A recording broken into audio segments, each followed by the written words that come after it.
We are starting this one from pretty much where we ended off last episode. We're at Feathers and Friends and we're booked in for 2 nights here. We're probably going to stay a third, just from how bloody beautiful it is. Awesome little spot. Lots of wildlife running around. There was a peacock running around last night. And the bird life's incredible. But today, what are we up to today, Soch? We are off to... Where's she gone? Sorry, cleaning as per usual. We are off to Mosman Gorge, and I believe you can't walk there because there's a local town in the middle. So, well, you can, but they don't like you walking through it. So we have to pay $12.50 for a bus ride or something. Bus ride. Yeah. So looking forward to that. Yep, that'll be good. But we'll get all packed up here and ready to go. Leave the van here and head off up there.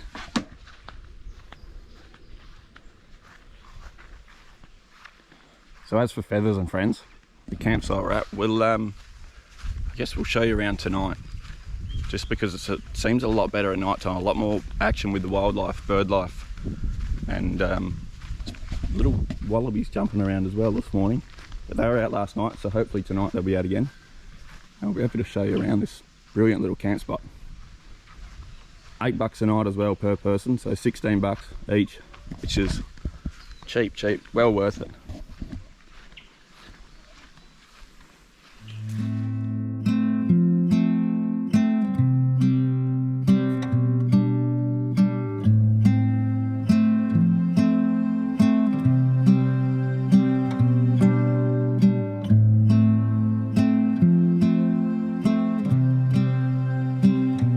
So first stop on our way to Mosman Gorge is big windy hill all the way down, the one that we came all the way up the other day, yesterday. But this is Rex Range Lookout #1. And there's another one just down the road, about 1 kilometre I think, Rex Range Lookout 2. But what a stunning view. Absolutely beautiful little view here. Bit cloudy, but you get that on these sort of rainforesty places.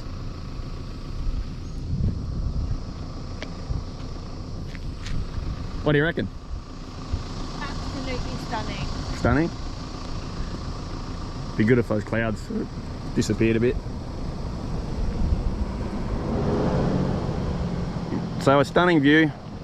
Rex Range Lookout 1. We'll head on down the road a bit, down this windy steep road, and check out Rex Range #2. Two. And this is Rex Range 2, which I don't think it's as good as the #1 there, just because there's power lines in it and a lot more sort of trees sort of covering the view, but still a good view nonetheless. You can see the island out there.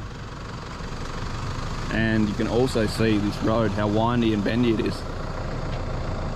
An absolute nightmare with a van on the back, but definitely worth it.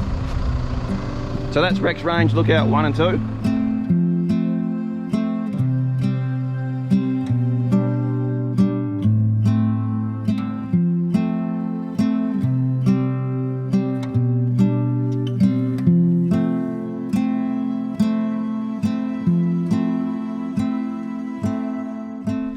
Righto, Mosman Gorge Visitors Centre.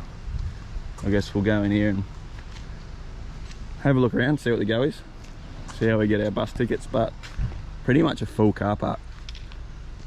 So, I don't know what we're expecting up here, but we'll let you know how it goes.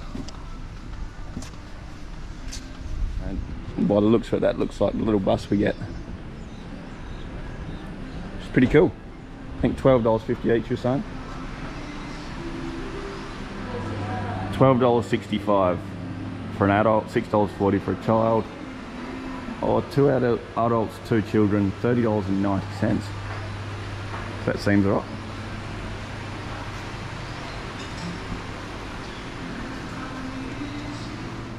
So I think that's the only real closest that we're gonna closest we've been to a cassowary so far. But we've even got other ones here. But this is a Mosman Gorge, I guess, gallery shop, information centre. What's pretty cool is loads of it's Australian made, so that's really cool. It's not often you see that in these little stores.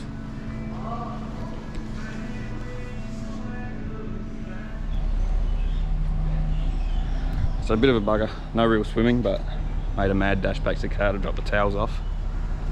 We're just waiting on our little bus now. So it explains why you can't walk. Before you choose to walk into the gorge, we ask you to think about the following. Between here and the gorge, a small Aboriginal community who, never can say that word. Specifically. Request visitors not to walk through their community. The walk into the gorge is over 4 kilometres return with no walking paths or rest areas. The road is narrow and the buses have limited room to safely pass pedestrians. The road is subject to flooding and you may need to walk through courses. So that's why we're on the bus, which I'm not going to argue with that. Aircon bus up the hill instead of walking 4Ks. Any excuse not to walk. Yeah. Did look like it was coming. Don't know what it's doing, but I've done that mad rush to the car. And well, whenever it gets here, we'll jump on it. We'll try and film up the hill. Specific. No, because you're saying like the sea, Pacific Ocean. Specifically. I can't, never could. Never Pacific can, Ocean. Never will be able to. Here comes our trusty steed.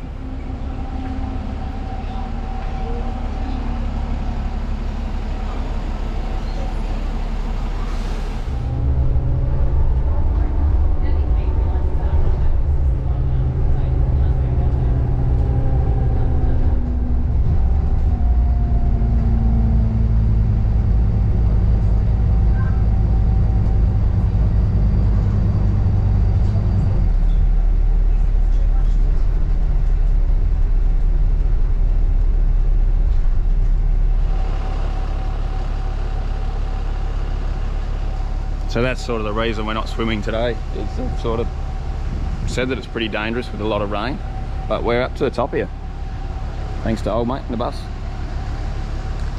But Mosman Gorge, Daintree National Park, and that's a pretty cool little sign actually.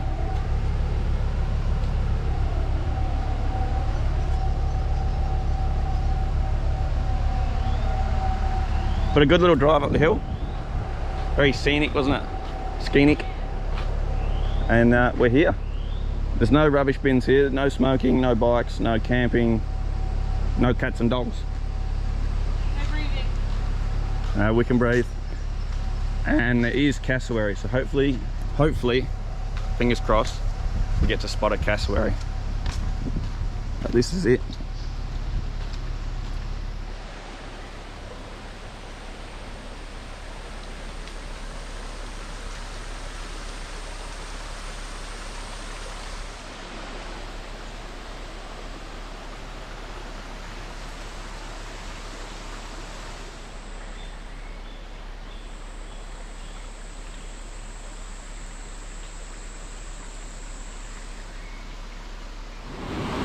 So this is Mosman Gorge here, and what a spot. There's a few people swimming, so I guess we could have had a swim. Left our towels on now, so. We have loads of waterfalls to see. Yeah. But a beautiful look out here. Mosman Gorge. There's a couple of different tracks we'll go and have a look at. Check out some different spots.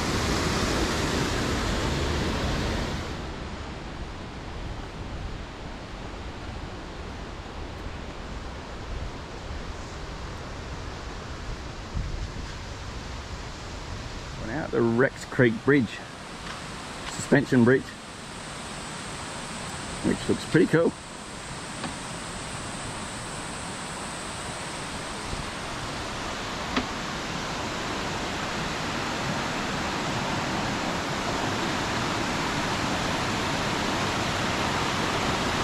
That's really cool.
Beautiful spot. Yeah. I put a lot of work into this. I'll give them that. But I don't think it was as good as what were the other boardwalks we did yesterday. Oh, I can't even pronounce them, but in the Daintree, yeah. Yeah, in the Daintree, they're a lot quieter in there and a lot more variety of sort of nature. Yeah. Not that we've seen a cassowary yet. Still haven't seen one. But all in all, pretty good little park. Loads of little rivers. Bird life as well. It's missing a lot of bird life. The other two spots had bird life. They're carrying on like pork chops, those birds. Here it's very quiet. There's that little bridge there. The old walkway, I'm guessing. But that's going to do us for Mosman. We'll catch the bus back down and I guess go from there. Good little spot. Good. So Mosman Gorge, all done and dusted. What I didn't mention before is that you can swim here compared to the other ones that we did yesterday. You can't swim in those ones, but here you can. So it's sort of, I don't know, on par, I reckon, with the other one. The other ones are a lot more beautiful. This one, you've just got the added bonus of having a swim in those little, well, not little, but the river there. Anyway, we're on to Port Douglas next. Yeah. Don't know what we're going to do there. We've got a couple of hours left. My throat. A couple of hours left in the afternoon. We're just going to check out Port Douglas and a couple of little spots before heading back. Let's get on the road.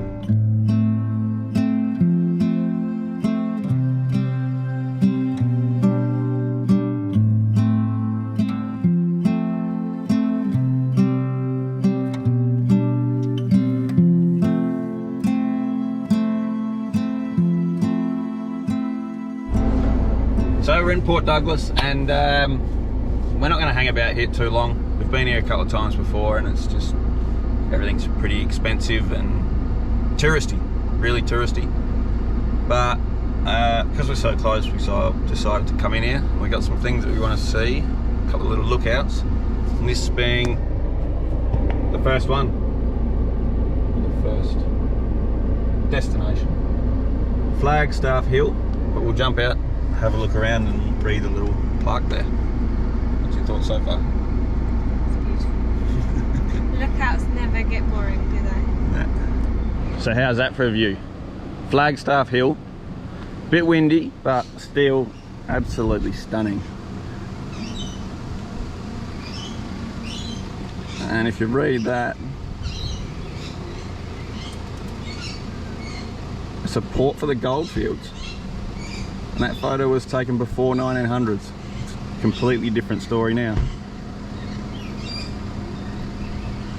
So they've even got down the beach there a bit of a stinger, sort of stinger free zone, I guess. Did you go in there? Only because you can't swim anywhere up here, so it's just, you take full advantage. Yeah. Although, if you're in there, you're probably staying in that hotel, and that hotel would have a pool, so... Yeah. Yeah, nah. With the wind down there, you'd probably be in that pool. Did you say there's Sheraton? I think that's the Sheraton. Yeah, which we all know the Sheratons aren't the cheapest. But enough here, we got our photos. We've had a good look around. Let's get on the move. Don't know what that was behind us. That's a taxi driver. But we're going to a pub. Or we're going to the tin shed. Have a nice drink, and apparently that's a good view as well. And then off to our next little photo I don't know spot. how to pronounce it. So as we're leaving this lookout, the second house on your left as we're leaving, Tanamera, it's for sale. And how much do you reckon that house is worth? It's got some of the best views in Port Douglas. But we just had a quick little look at how much it's worth. And how much is it, Soch? Offers over 6 million. But look at it. Look at that pool. So offers over 6 million. This is why I'm trying to get out of Port Douglas as quick as I can, because Soch really likes these houses and I've got no money. So a quick beer, bite to eat in the tin shed here, and then we're probably going to be out of here. But Port Douglas, beautiful little spot. I mean, $1 million views, literally $1 million views. But just a little bit out of our price range, and I don't know if you can see on top of that hill up there, that's the house we were just looking at. So what's pretty cool as well is the tin shed is actually the original tramway wharf. They were constructed for the storage and shipment of bagged sugar from Mosman Central Mill. That's pretty cool. And the photo there is the damaged shed of the aftermath of a cyclone in the 1930s. Really cool.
So last stop for the day before we head back, but Falla Beach Resort.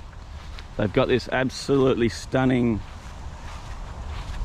sort of front yard full of all these coconut trees. This is where all the sort of Insta famous people get their photos, but this is just bloody incredible. Endless coconut trees, all different lines. If you look this way, it's lines. And then if you look that way, also lines. Look that way, more lines. But a ripper spot. Definitely an awesome spot to get some photos. So get some photos and then get out of here, I guess. Head back to Feathers and Friends. What do you reckon? Good spot? You got the right dress on for it? Yeah, I think so. Pulled it out of my bag. Righto, let's get some nice pictures and get out of here.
You love them. Where's my So we're back at Feathers and Friends, and if you're wondering about the bonnet, apparently you got to pop it up. There's something that gets in there, rats or something, get in there, eat the wires. So they like to leave them open, just to sort of a bit of light in there so that they don't go in there or something like that. But anyway, we're joined by my parents. They've swung in here for a couple of nights. They're going to join us 2 nights. We're extending for another night, which is good because Feathers and Friends is a bloody beautiful spot. But as for that, we're going to chuck some damper on tonight. And some fresh barramundi that we got at a sort of a farmed barramundi place. But it's going to be good damper barramundi at Feathers and Friends. So it's the first time we're doing damper in the Weber. What's your recipe? Self-raising flour, pinch of salt and beer. Beer. But I don't know what beer looks like.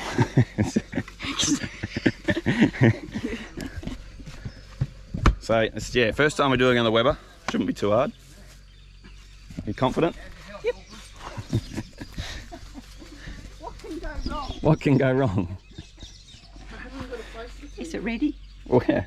What do you reckon? Confident with that? Very. Master Chef. Did you see it? Let me see. It looks alright. Very nice. So how long do you reckon, Master Chef? 30 minutes. 30? Maybe 40. We check it at 30. Knock it, don't you? Yeah.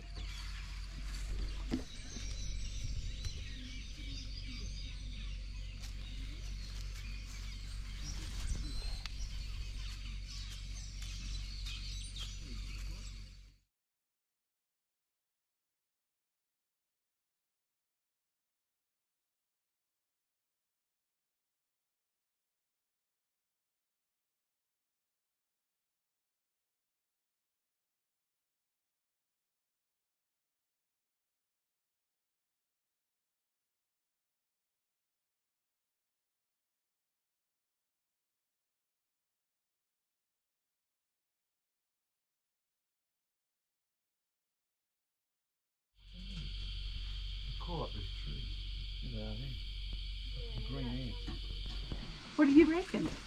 Hey, what do you reckon? I think this is the best bread I've ever had. Oh, this is better than Buttercup.